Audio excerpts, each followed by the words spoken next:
Welcome to the Why Not Today podcast, where we celebrate courage, determination, and the power of saying, why not today? I'm your host, Leslie Kane, and in each episode, we dive into inspiring stories of individuals who have taken bold steps, faced their fears, and embraced the possibilities of today. From entrepreneurs to artists, dreamers to doers, we explore the moments when we say, enough waiting, why not today? Join me as we uncover the heartwarming, the audacious, and the transformative, whether it's pursuing a lifelong passion, overcoming obstacles, or simply choosing joy. Our guests share their journeys and inspire us all. I started this podcast in honor of my father, Patrick Kane, who often said, why not today? And remember, you're just one decision away from changing your life. And my guest today is one of those perfect examples. You know, they say the Kevin Bacon game or 7 degrees of separation, but I think we're like a couple degrees of separation from all different angles. I feel like your world is kind of circling mine and all the connections. And so my friend Jamie's like, oh, you have to meet Marissa. And Jamie is another interesting story, which I think I share on another podcast of how we connected, which was just like a random set of things that had to happen.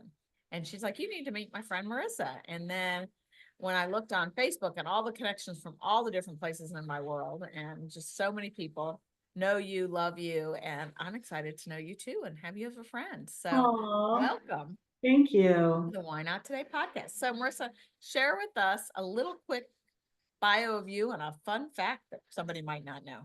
I'm in my 57th year, 57th time around the sun. So that's Okay. exciting. I have two amazing sons who are my greatest teachers, 24 and 27. And my oldest son is engaged to an amazing young woman. So very Oh, excited about that. I'm a 30 plus year entrepreneur. I'm building my fourth and my fifth business right now. So I've had multiple exits. I've built multi-million dollar businesses, and basically my whole entrepreneurial journey, Leslie, really has kind of been my vehicle for my own spiritual awakening and my soul's development. That's kind of how I see it. So I well, we'll always talk tell about people that with your courage journey. And I I love always tell your people I'm unemployed. I'm unemployable, right? yeah. Because like I'm just in constant evolution and I'm constantly in creation, and that's just how I'm meant to flow through the world. Yeah, love it. And um, so I mentioned earlier that I connected with Elaine Gibson yesterday that knows you well. Oh, love her. And she asked me what my archetype was. And I'm like, I don't know what that is. Have you done your archetype? It's so funny you mentioned that. So I am very familiar with archetypes, but it may be different than what Elaine was talking about. One of my most important spiritual teachers and mentors is a woman named Dr. Carolyn Miss, and she is a medical intuitive. She talks about 4 primary universal archetypes that we all have. Those are the child, the victim, the saboteur, and the prostitute. Those are the universal archetypes that exist in all of us. And then there are thousands of other individual archetypes. Right. So I don't think Elaine was probably talking about that, but No, she was talking a different one. And this person out of the UK, she sent me the link and maybe I'll share it in the show notes. Just because it was so interesting. And you do this quick test and it talks about who you are.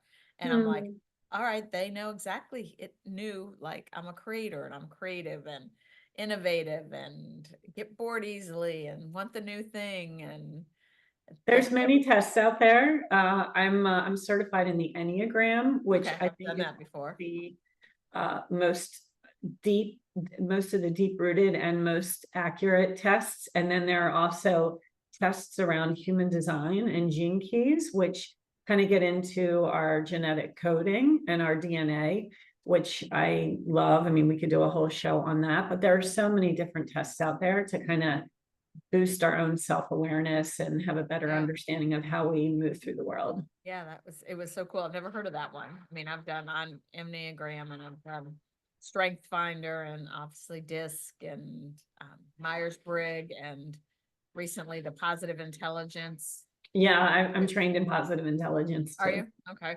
Yeah, I went through that program. So all the different things, but it's really cool to just, they're so on, how they can Yeah. figure out who you are. All right. So back to courage. What does courage mean to you? So, I've been thinking a lot about this question, and I actually found something yesterday. I follow a poet on Instagram, and something that she posted really resonated with me. So I'm going to read it to you because to me, this is kind of the definition of courage. When you wrap your arms around your own soul, you become a wildflower in the world of concrete where you bloom not for others, but for yourself.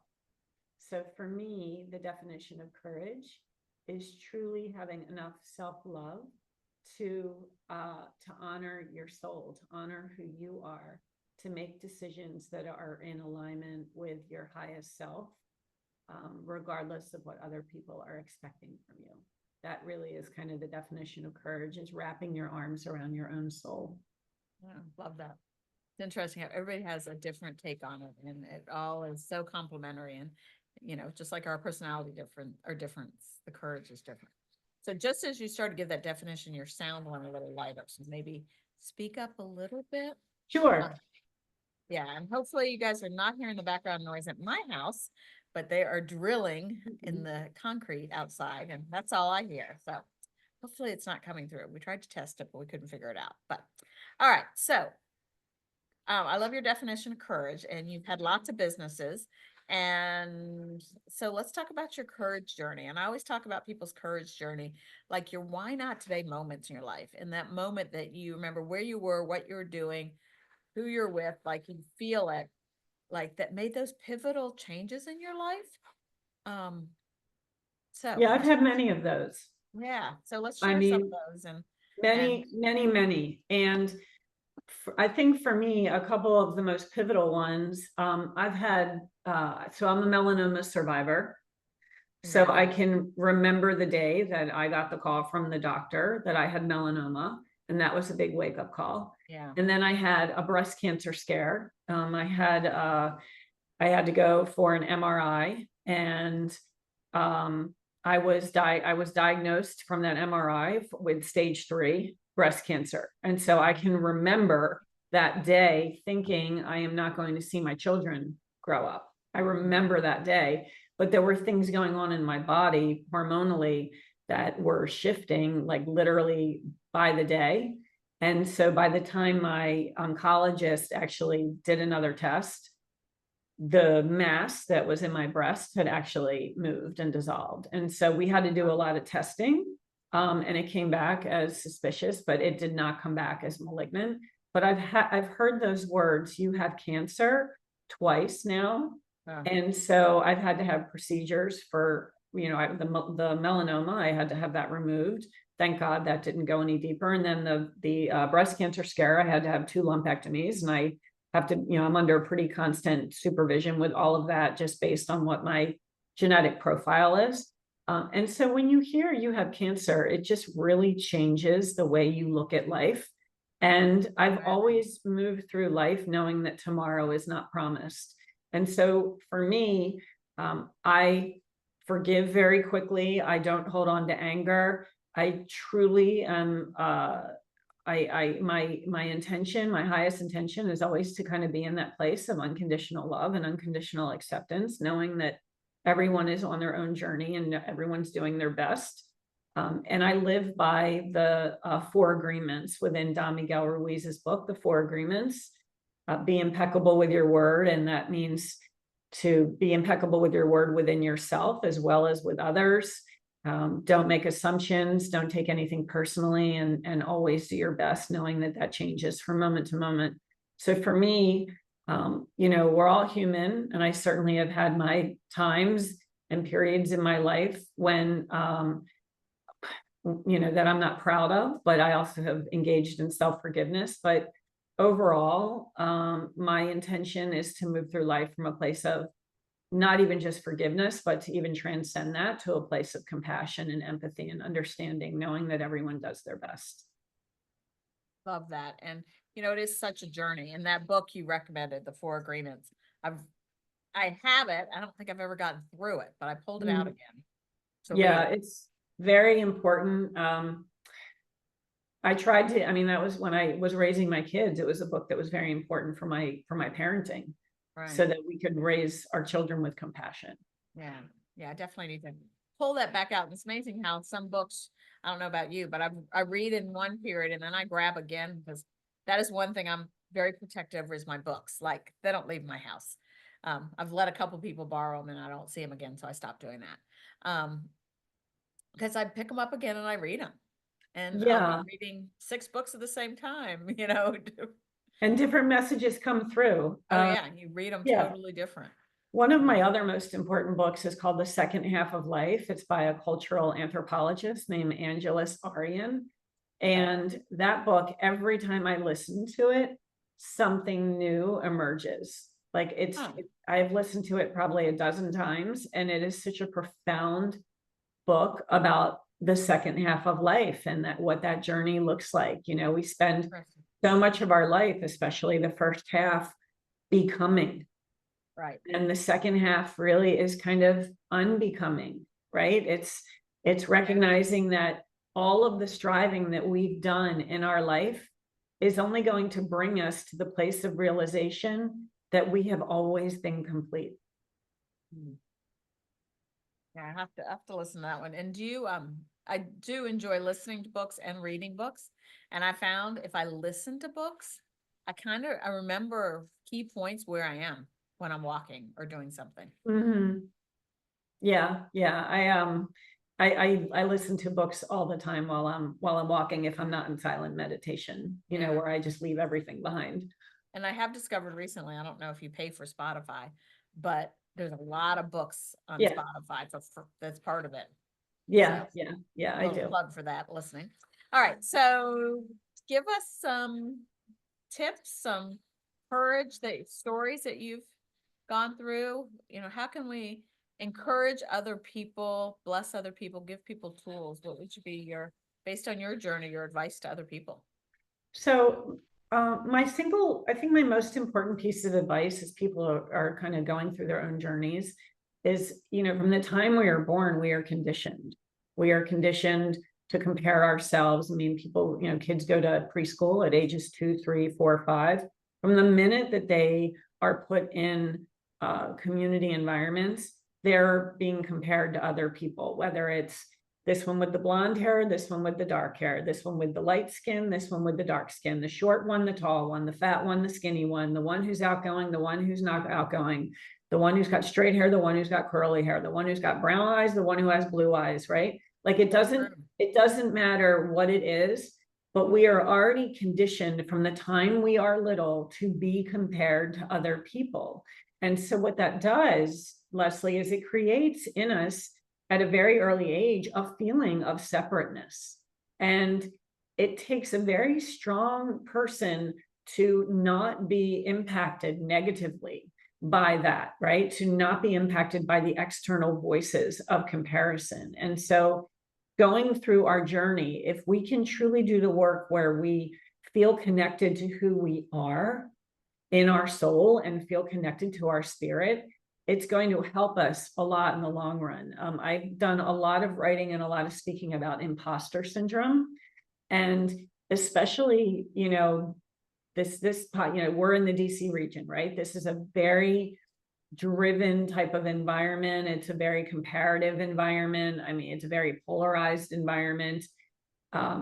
It's very easy for us to think that we're not enough. But the only way that we feel that we're not enough is if we are making those other comparisons, right? When we can strip away all of the comparisons, the material comparisons, the financial comparisons, the professional, the educational comparisons, when we can strip all of that away, we realize that we are fully complete within ourselves and that there is no imposter syndrome because we are literally the only ones that can be us. So what does that look like? How do you do that? Because we all have that going through our brains. So how do you? Yeah. Well, you do that. I mean, a lot of it has been my spiritual path, right? Don Miguel Ruiz has another book called The 5 Levels of Attachment, which isn't as popular as his other one or as well known, but it's a very important book because he goes through the different levels of attachment. And he talks about like if we want inner freedom, if we want that inner peace, that inner tranquility, we have to release the attachment to everything outside of us. The money, the materialism, the house, all of that, right? And when we don't associate our identity with those things, that's where we have the most freedom. We raised our kids in Ashburn, Virginia, in Brambleton. My family at the time had a house that was almost 7,000 square feet.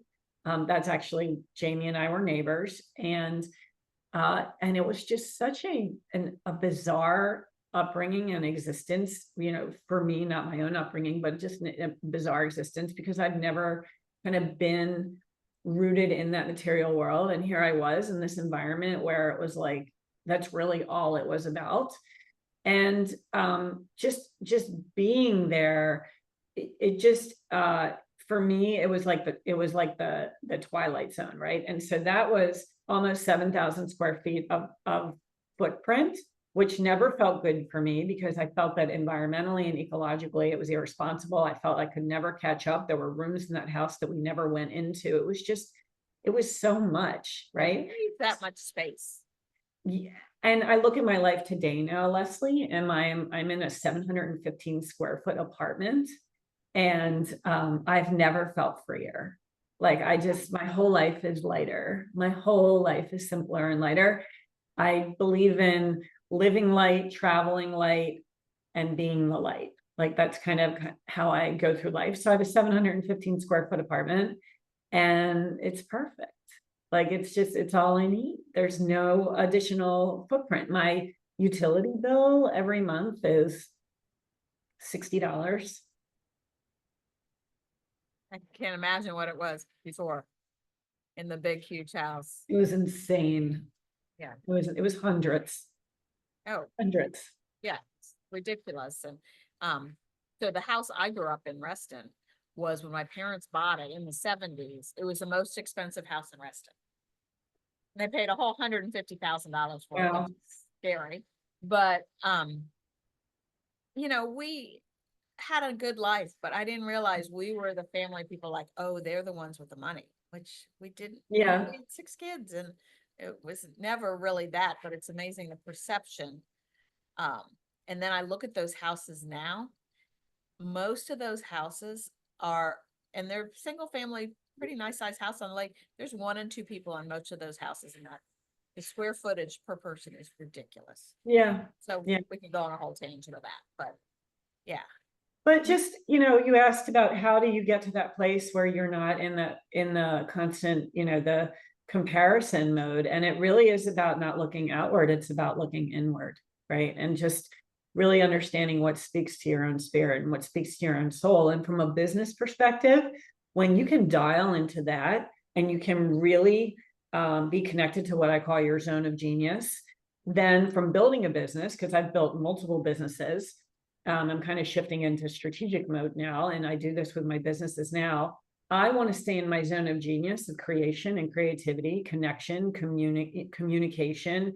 I do a lot of coaching. I do a lot of training, education. I have 2 companies.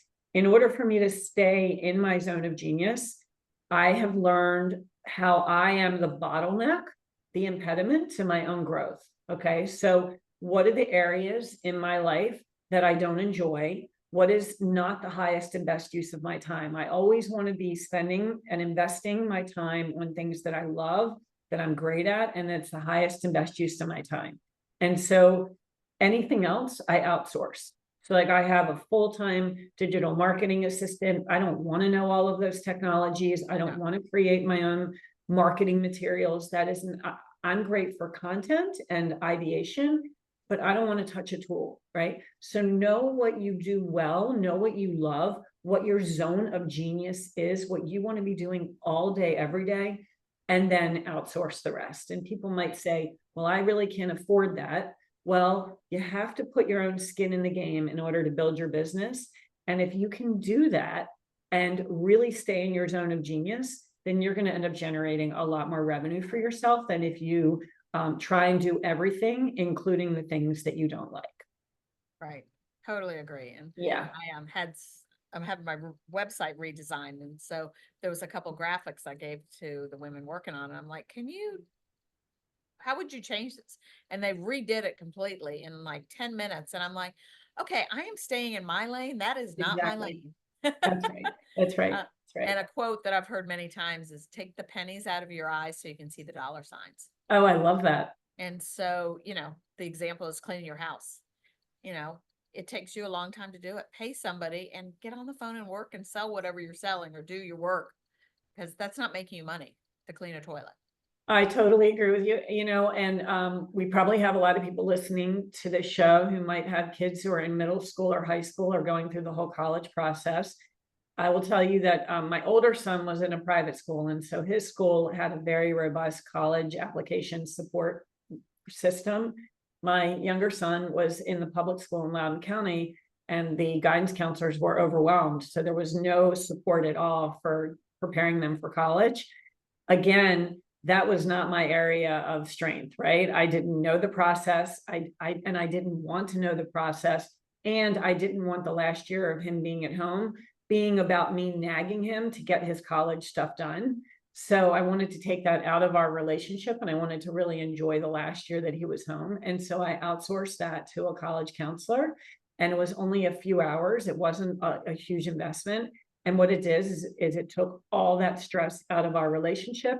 He was accountable to her, and I didn't have to take my work time to be nagging him on filling out applications and doing Right. college. That is so smart. My own Yes, sister-in-law did the yes. same thing, invested in tutors to help my nephew get higher test scores so he could get in the college he wanted with a scholarship. So what she invested got paid back so much. So Exactly. yeah, Same with my younger son. Yeah. He ended up going to he went on practically full academic scholarship. Not quite, but he went on a high academic scholarship as a Division I athlete. He went on an academic scholarship, but he ran, and we still had to pay quite a bit out of pocket, but he would not have been able to go to that college if he didn't have the academic scholarship. Right. And so, those are so important lessons that I read a book recently called Who Not How. Do the things that, hire out the things. And it is a hard thing to do, especially if you haven't generated the income yet. But I often say, you need to hire the person before you can afford it. Absolutely. And then make the money, and it always has come. It makes you hustle harder. I had somebody one time in the Mary Kay world, this friend of mine's husband's like, why are you so successful? My wife isn't. I'm like, because she has your income behind her and I don't. Right. I have to work. Like, right. Sure. I don't get to procrastinate and not work and all those things. Yeah. Procrastination is a luxury for business owners. Yeah. So what are tips for people starting a new business? Like, you have an idea, you can't sleep at night. You're like, I want to do a business. You get up, start an LLC. And then how do you sell it? I guess good advice was like, for me, I can sell pencil or lipstick. I know how to do that. But when you sell your own services, how is it? I've talked to a lot of women that are struggling with putting a price tag on that and being able to sell their service and get out there, share with people. So what would be your advice for that? So the trajectory of business growth usually is where, the practitioner is the person who's doing the services, right? So we start where we are a small fish in a small pond, then we become a big fish in a small pond, then we become a small fish in a big pond, then we become a big fish in a big pond, and then we go to the ocean, right? So you literally start by putting one step in front of the other. You start with one client. When I started my first company, Information Experts, which I grew to about $14 million before I exited that about 17 years ago. When I say exit, I left. I put a succession plan in place. That company is still being run today, totally different from when I started it. But when I was running it, and I started it based on my master's degree of human resources and instructional design, it was a training company. There was no LinkedIn, there was no Facebook, like there wasn't any of that. No. Right? I always say when I started Mary Kay, we didn't even have internet. Yeah, exactly. Like this is going back over 30 years ago. Yeah, we had a phone. So the way that I got my first job, Leslie, as at Information Experts, is I looked in the newspaper and I found an association that was hiring a full-time person for a technical writing position. And this answers your question. To start, you want to be able to paint the picture for a prospective customer on how you can improve their life, how you can be a game changer in their organization or in their life. You have to paint that picture. That is what the opportunity and the obligation is for anyone who's selling their services. So when I found that ad in the newspaper for when I started Information Experts, I called them and I asked for a meeting. And when I got there, I said to them, I'm not looking for full-time.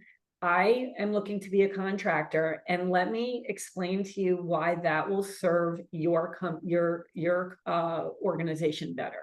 So it's being able to paint that picture and help them understand how you're going to help them achieve their goals. It can't be about why it's good for you. It can't be about doing a pitch on your features and your benefits. It has to be about that you understand their problems and you understand what they need, and you are uniquely qualified to help them solve their problem. One of the most important books that I read when I was starting my company, and to this day I still recommend it, is called Blue Ocean Strategy. It's a Harvard book. And what that is the blue ocean is where we are creating in the marketplace what's known as uncontested marketplace value. And that means that we are the only ones doing what we do, that somehow everyone has something unique about themselves. Okay. The red ocean is where it's deeply competitive. If you're in a red ocean, you are in a highly competitive, commoditized market arena, and you have not done a good job of differentiating yourself. You want to create a blue ocean. And my first company was initially in the commercial space, and then we went to government, and then we became a hybrid. And especially in the government space, where they really focus on price, lowest price, you still have to be really good at differentiating yourself. It's even more important. And so Blue Ocean Strategy is where you come up with something that makes you uniquely who you are, and that's what you lead with. So for anyone who's starting any business at all, they have to have confidence, they have to have their mindset, and they have to understand why they, out of anyone else, are able to help a prospect achieve their goals. That's how you sell what you're selling. Yeah, that is definitely a book I'm going to go grab next. Yeah, really good. And my first company with that contract, the reason that I started it is my old boss had told me, after I did a whole business case on what my value was in the marketplace, that I would never be worth more than $34,000 to his company. And my mom taught me to never let anyone determine your value or your worth, because we alone set that standard. So then when I decided to start my company and I went for that first meeting, I got my first contract for $35,000 over 3 months. Yay. Yeah. I remember when over 30 years ago. I quit corporate America and I worked as a consultant for somebody, and I asked the price of how much I wanted, like went way higher than my comfort level. And they're like, okay. Like, oh, that was easy. Yeah. And I probably made more money. I know I made more money super part-time than I did my other job full-time. Yeah. So yeah, we just need to encourage people to take that dream, that idea that keeps them up. And there's so many resources. And obviously this podcast has lots of great people and resources. I feel like I do this podcast so I can get educated and connected with amazing people like you. Oh, thank you. Yeah, a lot of what I do with my clients, especially my solopreneur clients, who are looking to negotiate their worth in the marketplace, I'm always pushing them to go higher. Always. So important.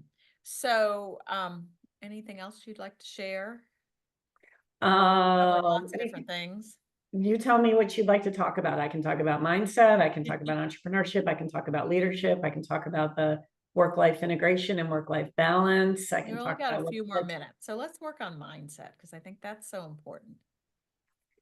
Yes, so mindset. I mean, What are your I think tools that for that? mindset is a practice that needs to be done every day. For me, my content diet is really important. I stay away from a lot of negative news. I don't have my head in the sand, but I'm not really on Facebook at all. I don't follow any of the feeds. I don't get sucked into the inflammatory discussions. I'm not looking for polarity. I'm looking for connection and for unity. And so I really do, I'm very disciplined in my morning practices. I have a Kundalini yoga practice that I do every morning. I work out, I'm in nature pretty much every single morning. I am very protective of my sleep, which is, about 7 to 8 hours every single night. I don't drink any alcohol. I have a pretty strict diet. So really, I find that there is a strong connection between the mind, the body, the heart, and the spirit, and we kind of have to nurture all of it. There is a huge connection between the health of our mind and just our ability to focus, the sharpness of our mind, just how we process whether or not we have brain fog, and the health of our digestive system and our microbiome. And so I'm very just dialed into kind of all of that and very intentional about, my health. I live in profound gratitude, especially since I've heard those words, you have cancer. I live in profound gratitude for my health, and I never take it for granted. I plan on being here for a long time. I want to see my children, have very productive, healthy lives. And at the same time, I'm very much aware that tomorrow is not promised. And so I do what I can to truly be in gratitude for every day. Great tools and great advice, and a lot of those things I definitely follow. It does make a difference. And I had a guest on one time, and she had climbed herself to the top of the corporate ladder as an African American woman. She says she literally came from the ghettos in LA and was in the C-suite, and ended up with cancer twice. Wasn't genetic, but stress related. Mm-hmm. And we were talking about insurance, because when I quit my job, people were like, what are you going to do about insurance? I'm like, I'm going to pay for it. You guys are working for somebody else, you're paying for it too. And she said, yeah, I had really good insurance, thank goodness. But because that job, they gave me really good insurance, I needed it. Because she That's was, right. That's right. That's so, right. yes, we're not promised tomorrow. We need to live our life. Why not today, and do the things now, enjoy the time, the people. I am blessed that I have a great nephew now, and he is just precious, but he lives in Kentucky and he's here visiting. So I shifted my schedule around because I can. That's right. That's important to me. That's right. Well, I talked about, you sent me an email, after you went through the questions I asked, and said one of the questions we talked about is how you knew my dad, which doesn't sound like you did. And so the connection, I'm trying to think, Jamie didn't know my dad either. She came around after my dad passed away. But I always try to, as people talk, see connection things. Well, of course, he was an entrepreneur. He owned his own business my whole life that I remember, and built several companies and did lots of different things with that. But one of the things we talked about earlier was, and this was a philosophy of his, is he was a city planner. And so I think this is ingrained in my brain. Like, he talked about all these people that do become successful, and they think they need bigger houses, and they go out further so they can get more house and more house. And they didn't enjoy their house because they're working too much or commuting too much. And that whole space thing, it's like, we don't need that. So when you said that, that definitely reminded me of my dad. So I will share in the show notes all your contact information. Okay. And probably some of these book recommendations. Sure. Because that's always a good thing. So what's the best place for people to find you, Marissa? LinkedIn. LinkedIn. Okay. Yeah, find me on LinkedIn. I mean, I am on Facebook, but I'm really rarely on Facebook. And then honestly, my Instagram channel, my social media person handles most of that. But I engage in LinkedIn, and then marissainternational.com is my website, as well as i5consciousleadership.com. I'm writing my next book, which is called The Little Book of Big Joy. And that is a whole roadmap for living your most joyful life. And so people can sign up for my newsletter, The Joyful Journey, on my website. Okay, I'll have to get that. And then we'll definitely have to have you back when your book comes out. When's it supposed to come out? End of 2025, by the end of 2025. Okay. May have to have you come over the river. Would love to. And be a speaker at the luncheon sometime too. Yeah, would love to. Yeah, so great. Well, thank you for being on and sharing all your insight. And thank you, everybody, for joining us on this inspiring journey. Remember, every day is an opportunity to take action, chase your dreams, and make a difference. So why not today? Subscribe, share, and keep pushing forward. And so you can find everything you want about the Why Not Today podcast under whynottodaypodcast.com. And we're on every channel. I don't know if you were listening or watching, we have both. And then as the Why Not Today brand grows, we're doing a luncheon in Reston, Virginia. If anybody's interested, Why Not Today Connects. We're adding a Connect and Sip, a tea morning event. And then I am setting up courses and masterminds to help support people starting their business. So Wonderful. Remember, why not today? And thank you, Marissa, for being a part of this journey. Such a pleasure. Thank you for what you're doing, Leslie. Thank you.